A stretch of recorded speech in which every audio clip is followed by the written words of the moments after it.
आज सकाळी 8:10 सुमारास अजित पवार व त्यांचे सहकारी लेजर जेट 45 या प्रायव्हेट विमानाने मुंबईकडून बारामतीकडे रवाना झाले. साधारणतः 8:45 विमान चालकाचा या विमानावरचा कंट्रोल सुटला आणि हे विमान धावपट्टीवर येण्याआधीच जमिनीवरती जोरदार आदळलं आणि खूप मोठी दुर्घटना घडली.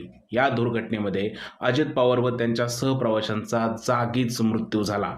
खरं तर अजित पवारांचं हे असं अचानक जाणं महाराष्ट्राला हादरून सोडणार आहे. पण प्रश्न इकडे निर्माण होत आहे की हे विमान अचानक कोसळलं कसं? खरंच विमानामध्ये अचानक बिघाड झाला की अजून काय झालं?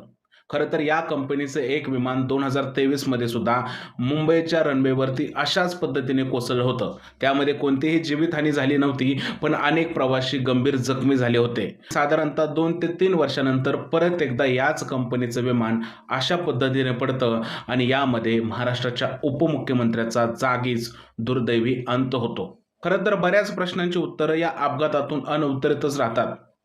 विमान ज्यावेळेस उडालं त्यावेळेस त्याची योग्य ती तपासणी करण्यात आली होती का? पायलटकडून काही चूक झालेली आहे का? विमानामध्ये कोणती तांत्रिक चूक होती का?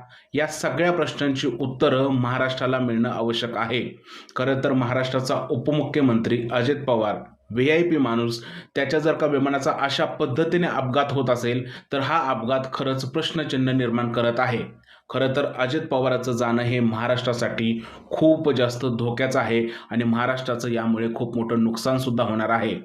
त्याचबरोबर या अपघातातून एक गोष्ट मात्र स्पष्ट होते मित्रांनो, की मृत्यू हेच अंतिम सत्य आहे. तुमच्याकडे पैसा असो, प्रसिद्धी असो, तुम्ही गरीब असो, काहीही असो, पण मृत्यू हेच अंतिम सत्य आहे. तरी सुद्धा माणूस हा वेगळ्याच जगात जगत असतो आणि वेगळ्याच गर्वात जगत असतो. जागेवरती या, कारण मृत्यू हा कोणाला चुकलेला नाहीये. अजित पवारांच्या अपघाताबद्दल तुम्हाला काय वाटतंय? प्लीज मला कमेंट सेक्शनमध्ये नक्की सांगा.